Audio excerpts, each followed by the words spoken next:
अस्सलामुअलैकुम। मेरा नाम अफ़सान अंजुम है। आज हम स्ट्रक्चर ऑफ एटम लेसन 11 शुरू करते हैं। आज के हमारे टॉपिक्स हैं आइसोटोप्स, उनके एग्जांपल्स और एप्लीकेशंस। तो हम वन बाय वन इसको पढ़ेंगे, लेकिन सबसे पहले हम थोड़ी सी रिवीजन कर लेते हैं कि अभी तक हम आइसोटोप्स से पहले क्या कुछ जानते हैं। तो हम सबसे पहले बात करते हैं एटम की, कि हर मैटर जो होता है वो एटम्स पर मुश्तमिल होता है, उनकी स्मॉलेस्ट यूनिट होता है। तो एटम क्या है, एटम का स्ट्रक्चर क्या है? एटम तीन किस्म के पार्टिकल्स पर मुश्तमिल होता है। उसके सेंटर में एक न्यूक्लियस होता है जिसमें प्रोटॉन्स और न्यूट्रॉन्स पाए जाते हैं, और इलेक्ट्रॉन्स उसके इर्द गिर्द रिवॉल्व करते हैं। यहाँ आपके सामने दो किस्म के स्ट्रक्चर दिखाए गए हैं, जिसमें एक तरफ इलेक्ट्रॉन्स रिवॉल्व कर रहे हैं सेंटर के इर्द गिर्द, सेंटर में न्यूट्रॉन्स और प्रोटॉन्स हैं, और दूसरी तरफ हमारे पास दिखाया गया है कि जो इलेक्ट्रॉन्स हैं वो नेगेटिवली चार्ज है और वो न्यूक्लियस के इर्द गिर्द रिवॉल्व करते हैं। इन शेल्स लाइक के एल एम एन, शेल्स क्या होते हैं? वो एनर्जी ऑर्बिटल होते हैं जिनमें इलेक्ट्रॉन्स रिवॉल्व करते हैं न्यूक्लियस के इर्द गिर्द। हर शेल की एनर्जी स्पेसिफिक होती है। जो शेल न्यूक्लियस के करीब होगा उसकी एनर्जी कम होगी, और जो शेल न्यूक्लियस से दूर होगा उसकी एनर्जी ज़्यादा होगी। फिर हम कहते हैं न्यूक्लियस के अंदर प्रोटॉन्स और न्यूट्रॉन्स पाए जाते हैं। प्रोटॉन्स क्या हैं? प्रोटॉन्स हमारे न्यूक्लियस के अंदर पाए जाने वाले पॉजिटिवली चार्ज पार्टिकल्स हैं, जबकि न्यूट्रॉन्स न्यूट्रल होते हैं और ये भी न्यूक्लियस के अंदर पाए जाते हैं। तो आगे हम बढ़ते हैं शेल्स। जैसे मैंने पहले बताया, शेल्स क्या हैं? वो सर्कुलर पाथवेज हैं जहाँ पर इलेक्ट्रॉन्स रह सकते हैं, और हर शेल की एनर्जी स्पेसिफिक होती है। हम इनको के एल एम एन के हिसाब से शो करते हैं, और इनके अंदर कितने इलेक्ट्रॉन्स अकोमोडेट कर सकेंगे वो हम 2n² के फार्मूले से फाइंड आउट कर सकते हैं। 2 एक कांस्टेंट है, n जो है वो नंबर ऑफ शेल्स है। तो 2n² से हम फाइंड आउट कर सकते हैं कि कौन से शेल में कितने इलेक्ट्रॉन्स अकोमोडेट कर सकते हैं। फिर हम कहते हैं कि के शेल पहला है, उसकी एनर्जी सबसे कम है। एल शेल दूसरा शेल है और उसकी एनर्जी के से ज़्यादा है। तीसरा एम है, उसकी के और एल दोनों से ज़्यादा है। और चौथा एन है, जिसकी के एल एम एन तीनों से ज़्यादा एनर्जी है।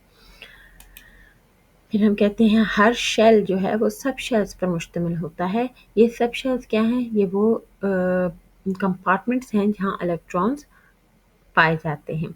अब के शेल में एक सब शेल है, क्योंकि ये पहला है और उसको हम एस से शो करते हैं। एल इनकी वैल्यू 2 है, तो इसमें 2 ही सब शेल्स हैं, एस और पी। एस की शेप सर्कुलर होती है, जबकि पी की शेप डूम शेप होती है। ये एक जैसे ट्विस्टेड सर्कल होता है उसकी शेप के होते हैं, और वो डिफरेंट एक्सिस में पाए जाते हैं। तो 3 किस्म के पी ऑर्बिट्स होते हैं, और हर एक 2 इलेक्ट्रॉन्स अकोमोडेट कर सकता है। तो इस तरह से हम कहते हैं कि पी में 6 इलेक्ट्रॉन्स अकोमोडेट कर सकते हैं। इसी तरह डी में 5 फर्दर और सब ऑर्बिटल्स होते हैं, जिनमें 2 इलेक्ट्रॉन्स अकोमोडेट कर सकते हैं, यानी इसमें 10 इलेक्ट्रॉन अकोमोडेट कर सकते हैं। एफ में मज़ीद हम कहते हैं आगे होगा, और इसमें 14 इलेक्ट्रॉन्स अकोमोडेट कर सकते हैं। ये आगे हम फर्दर क्लासेस में डिटेल में पढ़ेंगे। अब रिवीजन, कल हम लोगों ने इलेक्ट्रॉनिक कॉन्फ़िगरेशन के बारे में पढ़ा था। तो इलेक्ट्रॉनिक कॉन्फ़िगरेशन क्या है कि न्यूक्लियस के इर्द गिर्द शेल्स और सब शेल्स में जो इलेक्ट्रॉन्स को हम डिस्ट्रीब्यूट करते हैं एनर्जी के लिहाज से, यानी जिसकी एनर्जी सबसे कम होगी उस उस शेल को हम सबसे पहले इलेक्ट्रॉन से फिल करेंगे, फिर हम हायर एनर्जी की तरफ मूव करेंगे। यहाँ पर आपके सामने 2 एग्जांपल्स हैं एल्यूमिनियम और कैल्शियम की। इससे ऊपर 2 इनर्ट गैस की इलेक्ट्रॉनिक कॉन्फ़िगरेशन दी गई हैं, जो कि नियॉन और आर्गॉन है। नियॉन की इलेक्ट्रॉनिक कॉन्फ़िगरेशन है 1s2 2s2 2p6। एल्यूमिनियम, इसमें 13 इलेक्ट्रॉन हैं, तो हम पहले नियॉन की इलेक्ट्रॉनिक कॉन्फ़िगरेशन लिखेंगे 1s2 2s2 2p6, और आगे मज़ीद जो 3 इलेक्ट्रॉन्स हैं वो 3s2 और 3p1 में चले जाएंगे। आर्गॉन आर्गॉन में 18 इलेक्ट्रॉन्स हैं, तो हम कहते हैं 1s2 2s2 2p6 3s2 3p6। Calcium calcium के पास 20 इलेक्ट्रॉन हैं, तो 1s2, 2s2, 2p6, 3s2, 3p6, 4s2। तो हम कहते हैं कि अगर हमने एल्यूमिनियम और कैल्शियम की सिंपल यानी छोटी सी इलेक्ट्रॉनिक कॉन्फ़िगरेशन लिखनी है, तो हम पहले एल्यूमिनियम के सामने नियॉन लिख के 3s2 3p1 शो कर देंगे, और कैल्शियम के लिए आर्गॉन लिख के 4s2 शो कर देंगे। तो हमें पता चल जाएगा ये कैल्शियम की इलेक्ट्रॉनिक कॉन्फ़िगरेशन है। अच्छा, अब रिवीजन में आगे हमारे पास जो है वो है एटॉमिक मास और एटॉमिक नंबर। ये हम चैप्टर 1 में बहुत डिटेल में डिस्कस कर चुके हैं, लेकिन यहाँ पे हम सिर्फ इसको रिवाइज करेंगे। एटॉमिक मास क्या होता है? एटॉमिक मास होता है sum of number of protons plus number of neutrons in the nucleus. तो हम कहते हैं न्यूक्लियस में पाए जाने वाले जितने भी पार्टिकल्स हैं, प्रोटॉन्स और न्यूट्रॉन्स, उनको ऐड करें, वो आपका एटॉमिक मास हो जाता है। लेकिन एटॉमिक नंबर क्या होता है? नंबर ऑफ इलेक्ट्रॉन्स या नंबर ऑफ प्रोटॉन्स जो न्यूक्लियस में पाए जाते हैं, वो एटॉमिक नंबर कहलाता है। एटॉमिक मास को हम ए से शो करते हैं, जबकि एटॉमिक नंबर को हम जेड से शो करते हैं। एटॉमिक मास जो है वो हर एक एलिमेंट का स्पेसिफिक होता है, नहीं हो सकता, लेकिन एटॉमिक नंबर जो होता है वो हमें हेल्प करता है क्लासिफिकेशन करने में और आइडेंटिफिकेशन करने में एलिमेंट की। तो आगे हम पढ़ते हैं। अब आज का हमारा टॉपिक है आइसोटोप। आइसोटोप क्या है? आइसोटोप एक एलिमेंट का ऐसा एटम है, यहाँ वेरिएंट लिखा गया है, वेरिएंट मतलब डिफरेंट एटम। एक एलिमेंट में जो डिफरेंट एटम है उसका मतलब ये है कि उसका नंबर ऑफ इलेक्ट्रॉन्स और प्रोटॉन्स तो सेम होंगे, लेकिन नंबर ऑफ न्यूट्रॉन्स डिफरेंट होंगे। अब नंबर ऑफ न्यूट्रॉन्स डिफरेंट है तो मास नंबर चेंज होगा। तो दूसरी डेफिनेशन हम क्या बना सकते हैं कि एलिमेंट के वो एटम जिनका एटॉमिक नंबर तो सेम होता है लेकिन एटॉमिक मास डिफरेंट होता है, उनको हम आइसोटोप्स कहते हैं। यहाँ देखिए हाइड्रोजन के आइसोटोप्स की एग्जांपल दी गई है। हाइड्रोजन के 3 आइसोटोप्स हैं, प्रोटियम, ड्यूट्रियम और ट्रिटियम। प्रोटियम के पास 1 न्यूट्रॉन है, ड्यूट्रियम के पास 2 न्यूट्रॉन है और ट्रिटियम के पास 3 इलेक्ट्रॉनिक न्यूक्लिक पार्टिकल्स हैं। तो यहाँ पर हमारे पास लिखा हुआ है कि इसके पास 1 इलेक्ट्रॉन 1 प्रोटॉन है, तो वो है प्रोटियम, और जिसके पास 1 इलेक्ट्रॉन 1 प्रोटॉन और 1 न्यूट्रॉन है वो है ड्यूट्रियम, और जिसके पास 1 इलेक्ट्रॉन 1 प्रोटॉन और 2 न्यूट्रॉन है वो बन जाएगा ट्रिटियम। अब करेक्टरिस्टिक्स क्या हैं? करेक्टरिस्टिक्स आइसोटोप्स की ये हैं कि क्योंकि इनमें नंबर ऑफ न्यूट्रॉन्स डिफरेंट होते हैं तो इसलिए एटॉमिक मास डिफरेंट होता है।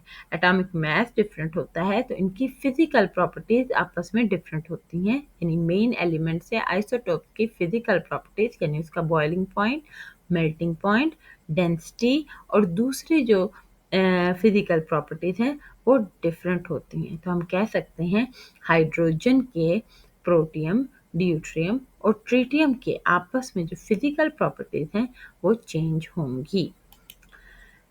लेकिन केमिकल प्रॉपर्टीज सेम क्यों होती हैं? तो केमिकल प्रॉपर्टीज सेम इसलिए होती हैं क्योंकि इनका एटॉमिक नंबर सेम होता है।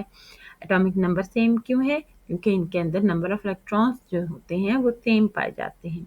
तो जब वैलेंस शेल में इलेक्ट्रॉन्स सेम होंगे और केमिकल प्रॉपर्टीज डिपेंड करती हैं कि वैलेंस शेल में कितने इलेक्ट्रॉन्स हैं, तो हम कह सकते हैं कि वैलेंस शेल में सेम इलेक्ट्रॉन नंबर होने की वजह से आइसोटोप्स की केमिकल प्रॉपर्टीज सेम रहती हैं। आइसोटोप्स की एग्जांपल्स में सबसे पहले हमारे पास आ जाती हैं हाइड्रोजन। जैसे मैंने पहले बताया हाइड्रोजन के 3 आइसोटोप्स हैं, protium, deuterium, tritium. Hydrogen 1, hydrogen 2, hydrogen 3। Protium के पास 1 प्रोटॉन और 1 इलेक्ट्रॉन है, इसके पास कोई न्यूट्रॉन नहीं है। ड्यूट्रियम, ड्यूट्रियम के पास 1 इलेक्ट्रॉन 1 प्रोटॉन और 1 ही न्यूट्रॉन है। ट्रिटियम, ट्रिटियम के पास 1 इलेक्ट्रॉन 1 प्रोटॉन और 2 न्यूट्रॉन्स पाए जाते हैं। नेक्स्ट एग्जांपल है हमारे पास कार्बन की। कार्बन के भी 3 आइसोटोप्स हैं, कार्बन 12, कार्बन 13, कार्बन 14। कार्बन 12 के पास 6 इलेक्ट्रॉन्स 6 प्रोटॉन्स और 6 न्यूट्रॉन्स पाए जाते हैं। कार्बन 13 के पास 6 इलेक्ट्रॉन्स और 6 प्रोटॉन्स के साथ 7 न्यूट्रॉन्स पाए जाते हैं। कार्बन 14 में 6 इलेक्ट्रॉन्स, 6 प्रोटॉन्स और 8 न्यूट्रॉन्स पाए जाते हैं। इसमें कार्बन 12 और 13 जो हैं वो स्टेबल हैं, लेकिन कार्बन 14 जो है वो रेडियो एक्टिव है, यानी अनस्टेबल है, अपने अंदर से रेडिएशंस एमिट करता है। आगे हम इसके यूजेस में पढ़ेंगे कि कार्बन 14 को हम किस तरह से डिफरेंट प्रोसेसेस में यूज भी करते हैं। ऑक्सीजन ऑक्सीजन के आइसोटोप्स 3 हैं, ऑक्सीजन 16, ऑक्सीजन 17 एंड ऑक्सीजन 18। 16 सबसे ज़्यादा पाया जाता है, 99.76% नेचुरली अकरिंग ऑक्सीजन है, जबकि 17 और 18 बहुत ही कम अमाउंट में पाया जाता है। ऑक्सीजन 16 में 8 इलेक्ट्रॉन्स, 1 प्रोटॉन और 8 ही न्यूट्रॉन्स हैं। ऑक्सीजन 17 में 8 इलेक्ट्रॉन्स, 8 प्रोटॉन्स और 9 न्यूट्रॉन्स पाए जाते हैं, जबकि ऑक्सीजन 18 में 8 इलेक्ट्रॉन्स, 8 प्रोटॉन्स और 9 नहीं 10 न्यूट्रॉन्स पाए जाते हैं। इसी तरह क्लोरीन के आइसोटोप्स की एग्जांपल देखिए। क्लोरीन के 2 स्टेबल आइसोटोप्स हैं, 35 एंड 37। क्लोरीन 35 के पास 17 प्रोटॉन्स हैं, लेकिन 18 न्यूट्रॉन्स हैं, जबकि हमारे पास यहाँ पे जो क्लोरीन 37 है, इसमें हमारे पास इलेक्ट्रॉन्स 17 हैं, प्रोटॉन्स 17 हैं, लेकिन न्यूट्रॉन्स जो हैं वो हमारे पास 20 हैं। आइसोटोप्स ऑफ यूरेनियम, यूरेनियम के भी 3 आइसोटोप्स होते हैं, uranium 235, uranium 234 and uranium 238। Uranium 238 सबसे ज़्यादा पाया जाता है, जबकि 235 और 234 कम मिकदार में पाया जाता है। अब हम कहते हैं कि इन आइसोटोप्स को हम कहाँ कहाँ पर इस्तेमाल कर सकते हैं। आइसोटोप्स को सबसे पहले हम रेडियोथेरेपी में इस्तेमाल करते हैं। रेडिएशन थेरेपी में इलाज, यानी हम कैंसर के इलाज में रेडियोथेरेपी में आइसोटोप्स को इस्तेमाल करते हैं। सबसे पहला यूज है स्किन कैंसर के इलाज में फास्फोरस 32 और स्ट्रोंशियम 90 को हम इस्तेमाल करते हैं, जो कि अपने अंदर एक less penetrating beta radiations emit करता है, और इससे हम स्किन के कैंसर की ट्रीटमेंट करते हैं। बॉडी में मौजूद दूसरे कैंसर के इलाज के लिए हम कोबाल्ट 60 यूज़ करते हैं, जो कि अपने अंदर से strongly penetrating gamma radiations emit करता है। इसी तरह दूसरा यूज़ है कि मेडिसिन और डायग्नोसिस में ट्रेसर्स के तौर पर यूज़ किया जाता है। तो हम कहते हैं सबसे पहले ट्रेसर्स क्या हैं कि हम मेडिसिन में रेडियो एक्टिव मटेरियल इस्तेमाल करके, आइसोटोप को यूज़ करके हम ट्यूमर के इलाज के लिए, ट्यूमर की प्रेजेंस को फाइंड आउट करने के लिए हम यूज़ कर सकते हैं। सेकेंड है मेडिसिन में थायराइड ग्लैंड के में गॉइटर एक बीमारी है, यानी थायराइड ग्लैंड फूल जाते हैं, गॉइटर हो जाता है, उसकी डायग्नोसिस के लिए आयोडीन 131 एक आइसोटोप है आयोडीन का, उसको यूज़ किया जाता है। बोन ग्रोथ नॉर्मल है या नहीं, उसके लिए हम टेक्नीशियम का जो आइसोटोप है वो यूज़ करते हैं। आर्कियोलॉजिकल और जियोलॉजिकल यूज़। आर्कियोलॉजिकल मतलब हम उसको फॉसिल्स, यानी जो पुराने डेड प्लांट्स हैं, एनिमल्स हैं या स्टोन्स हैं, उनकी एज फाइंड आउट करने के लिए इस्तेमाल कर सकते हैं। इसके लिए हम इस प्रोसेस को हम रेडियो एक्टिव आइसोटोप डेटिंग कहते हैं। तो हमारे पास अगर कार्बन कंटेनिंग कोई फॉसिल होगा, जैसे कि कोई बोन्स हैं, जैसे कोई प्लांट है या जिनमें कार्बन मौजूद है, तो अगर उसकी हम एज डिटर्मिनेशन कर रहे हैं तो उसके लिए हम कार्बन 14 आइसोटोप यूज़ करते हैं। तो इसके लिए हम उस प्रोसेस को हम कहेंगे रेडियो कार्बन डेटिंग। इसके लिए ये आजकल हमारे पैलेंटोलॉजी में बहुत ज़्यादा इस्तेमाल होता है। पैलेंटोलॉजी क्या होती है? ये डायनासोर्स की रिसर्च होती है, ठीक है। डायनासोर्स की बोन्स को फाइंड आउट करके हम उनकी एज फाइंड आउट करते हैं कि ये कितने ऐसे पुराने ये फॉसिल्स मौजूद हैं। फिर हमारे पास आता है कि कोई केमिकल रिएक्शन हो तो हम उसका मैकेनिज्म भी फाइंड आउट कर सकते हैं, आइसोटोप्स को यूज़ करके, और हम उसमें जो प्रोडक्ट बनती है और उसके दरमियान में जो मौजूद इंटरमीडिएट्स बनते हैं इस रिएक्शन के दौरान। इंटरमीडिएट्स क्या होते हैं? दरमियान में बनने वाले छोटे छोटे प्रोडक्ट्स जो कि स्टेबल नहीं होते, जो आगे कन्वर्ट हो जाते हैं, उनको हम कहते हैं, उनके स्ट्रक्चर भी फाइंड आउट कर सकते हैं। तो हम कहते हैं कि हमने अगर रिएक्शन के दौरान कोई एलिमेंट हमने रेडियो एक्टिव इस्तेमाल किया है, तो वो अपनी रेडिएशंस के थ्रू, रेडिएशन एमिट करने के थ्रू हमें रिएक्शन के दौरान बताता रहता है कि वो किस चीज़ में कन्वर्ट हुआ है। जैसे कि कार्बन 14 को हम लेबल कर देते हैं कार्बन डाइऑक्साइड में। एक फोटोसिंथेसिस का प्रोसेस होता है प्लांट में, जैसे कि आपको नज़र आ रहा है डायग्राम में, कि सनलाइट की मौजूदगी में कार्बन डाइऑक्साइड और वाटर आपस में कंबाइन करके बनाते हैं ग्लूकोज। ग्लूकोज क्या है? प्लांट की फूड है। इसके अलावा हमारे लिए ऑक्सीजन प्रोड्यूस करते हैं और प्लांट की ग्रोथ हो जाती है।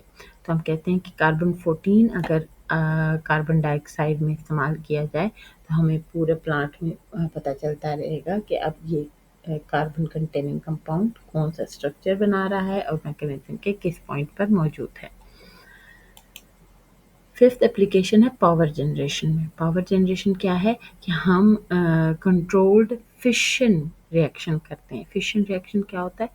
कि हम एक रेडियो एक्टिव आइसोटोप को, जैसे कि यहाँ पे यूरेनियम 235 इस्तेमाल किया गया है, उसको बम्बार्ड करवाते हैं किसी स्मॉलर न्यूक्लियाई से, तो वो टूट जाता है अपने डॉटर न्यूक्लियाई में। तो इस टूटने के नतीजे में जो एनर्जी रिलीज़ होती है और न्यूट्रॉन्स बनते हैं, तो ये न्यूट्रॉन्स आके मज़ीद दूसरे न्यूक्लियाई के साथ टकराते हैं और इसी तरह ये प्रोसेस चलता रहता है। तो हम कहते हैं कि ये जो एनर्जी प्रोड्यूस होती है, हम इस एनर्जी को इस्तेमाल कर सकते हैं। अब इस एनर्जी का इस्तेमाल गुड वेज़ में भी है और बैड वेज़ में भी है, लेकिन हम यहाँ पे गुड वेज़ में पढ़ेंगे कि अगर हम इसी एटॉमिक एनर्जी को जो हमारे यूरेनियम 235 को हमने न्यूट्रॉन्स की बम्बार्डमेंट से प्रोड्यूस किया है, तो उसके नतीजे में दो किस्म के दो न्यूक्लियाई बने हैं, नए न्यूक्लियाई बने हैं। एक है बेरियम 139 और दूसरा है क्रिप्टॉन 94, और साथ में 3 न्यूट्रॉन्स बने हैं। अब ये 3 न्यूट्रॉन्स मज़ीद यूरेनियम के साथ टकराएगा और इसी तरह ये फिशन प्रोसेस चलता रहेगा। एक दफ़ा आपने स्टार्ट कर दिया तो ये अब चलता रहेगा, ठीक है। ये कंट्रोल्ड और बहुत ही ज़्यादा ध्यान देने वाला प्रोसेस है। इसके लिए हमें बहुत ज़्यादा सिक्योरिटी और बहुत ज़्यादा डेवलपमेंट की ज़रूरत होती है। इसके लिए हमारे पास स्पेशल प्रोसेसेस, स्पेशल रिएक्टर्स होते हैं। अब इसके नतीजे में प्रोड्यूस होने वाली जो एनर्जी है, वो हम करते हैं use to convert water into steam. अब स्टीम की वजह से टरबाइन्स चलेंगी और इलेक्ट्रिसिटी प्रोड्यूस होगी। ये हमारी एटॉमिक एनर्जी का पीसफुल वे है जिसमें हम इलेक्ट्रिसिटी प्रोड्यूस करते हैं। तो आज के लिए बस इतना ही। तो थैंक यू वेरी मच। अगर कोई क्वेश्चन हो तो प्लीज़ कमेंट्स में मुझे ज़रूर बताइए। Thank you very much.